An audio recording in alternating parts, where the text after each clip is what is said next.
Sabi ng China sa Pilipinas, itigil na daw ng Pilipinas sa mga ginagawa nating provocative actions.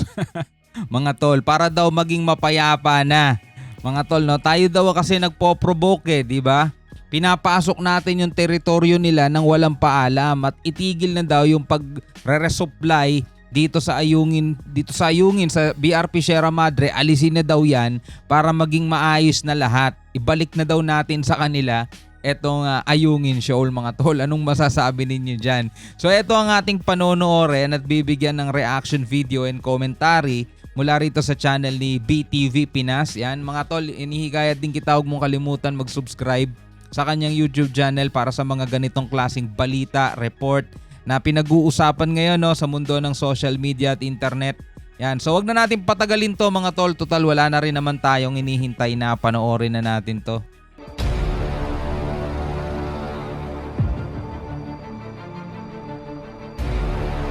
Tayo pa talaga lumalabas na masama, no?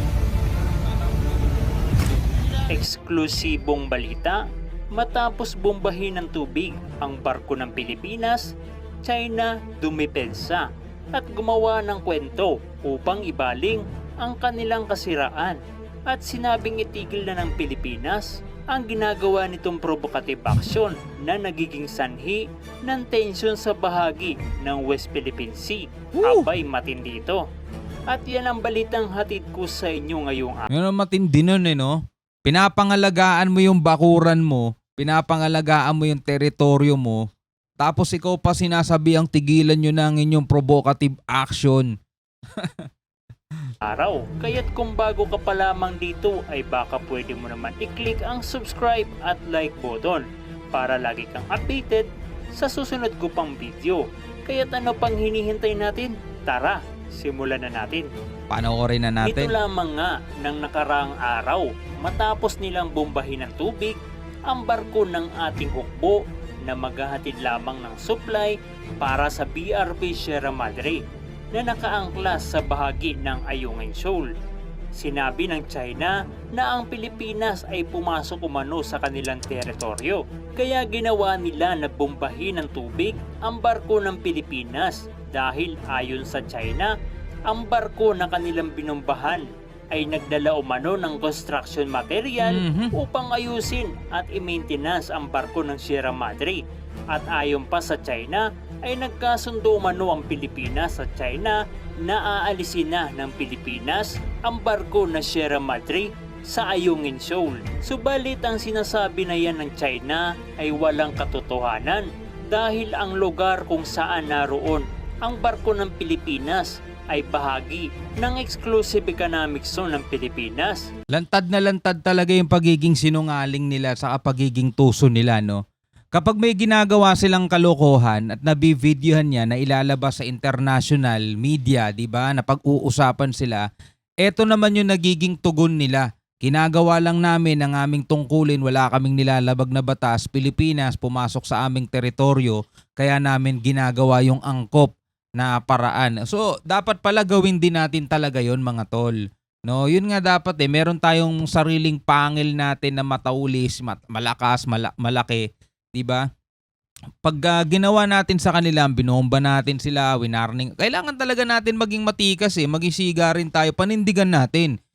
Na atin talaga yan, diba? Yun yung ano natin, dapat panindigan talaga natin, maging matikas ka rin dyan, kahit maliit na bansa ka.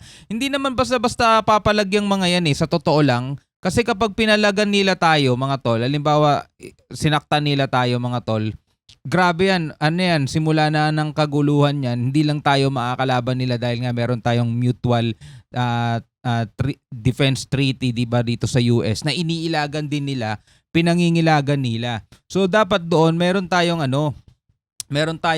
diba, yag balls na gagawin, mga tol, na pag pumasok sila diyan, o nandiyan naman na talaga sila, bombahin din natin yung nila, yung barko nila. Pag umangal sila, o di ang sagot natin sa kanila, ayon sa UNCLOS, ayon sa international na batas, at ayon din sa claim ng Pilipinas noon pa, etong Ayungin Shoal, nasa loob ng Philippine territory, di ba? Pasok yan sa 200 nautical miles, pasok yan sa EEZ, at kayo ay illegal na pumapasok dito at nagtatayo ng mga isla ninyo. at ginagawa lang ng Pilipinas ang akma, ang naaangkop na aksyon. 'Di ba? Tigilan na ninyo ang inyong provocative action. So ibalik natin sa kanila lahat-lahat na sinasabi nila. Kailangan lang talaga manindigan ng Pilipinas, 'di ba? At ang Pilipinas ang mas may karapatan sa naturang lugar. 'Di ba? Puro kasi tayo ganun eh. Pilipinas ang mas may karapatan sa ganyan. Di naman natin nilalaban, 'di ba? Puro lang tayo Pilipinas ang nagmamay-ari niyan. Pero sila pa yung talagang merong bayag na ipaglaban yan. Dapat meron din ng Pilipinas 'di ba? Hindi naman nila tayo basta-basta pwedeng galawin. Yung BRP Sierra Madre, isipin ninyo mga tol, bakit hindi nila magalaw-galaw? 'Di ba? Gusto nila Pilipinas pa yung mag-alis diyan. Yung mga nagsusupply, yun yung binobomba nila ng water cannon. Siguro yung BRP Sierra Madre, pag binomba nila ng water cannon, durog agad yun dahil punong-puno na ng kalawang yun 'di ba?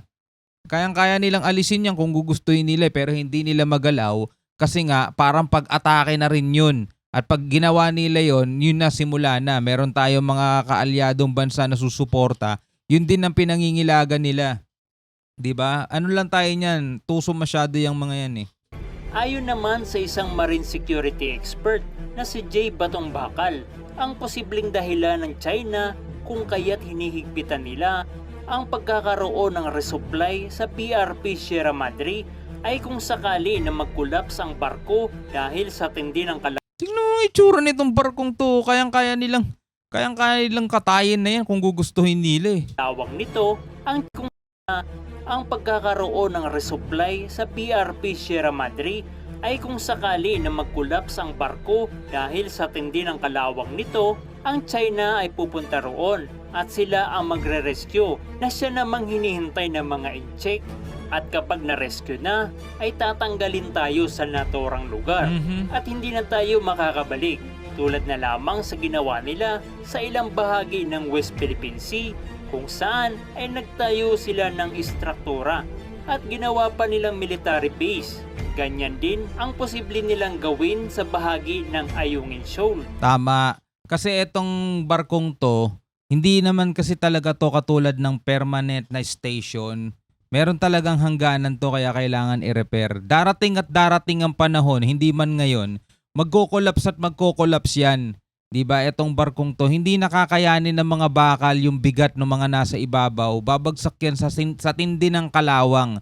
At pag nangyari yon, syempre aalisin na yan dyan at hindi ka na makakabalik. Malamang oras na mawala itong BRP Sierra Madre sa isang iglap, biglang tatayuan niya ng base ng China at hindi na makakabalik ang Pilipinas dyan. Kaya nila pinipigilan yung supply mission, yung pagkukumpuni rito para tuluyan ng mag-collapse to ng on its own, no? Upang unti-unti naokupahin ang ating West Philippine Sea. Binigyan diin ng China Coast Guard ang mga aksyon nito sa West Philippine Sea at sinabing nagpapatupad lamang sila ng kinakailangang kontrol alinsunod sa batas ng China, kaya't ang ating Department of Foreign Affairs ipinatawag ang nangungunang diplomat ng China na si Wang Xilian upang ipahayag ang sama ng loob ng Pilipinas sa ginawa ng kanilang bansa at nagpadala din ng isang diplomatic note na may matitinding salita.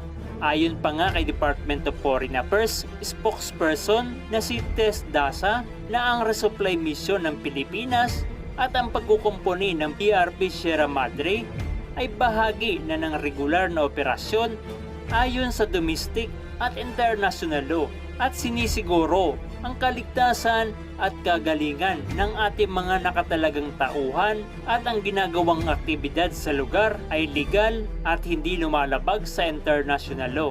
Kaya't ang kahilingan ng China na alisin ang BRP Sierra Madre ay ibinasura dahil ang barko na nakaangkla sa Ayungin Shoal ay isang permanenteng istasyon ng ating militar na inatasang protektahan at siguruhin ang karapatan at interes ng Pilipinas sa West Philippine Sea.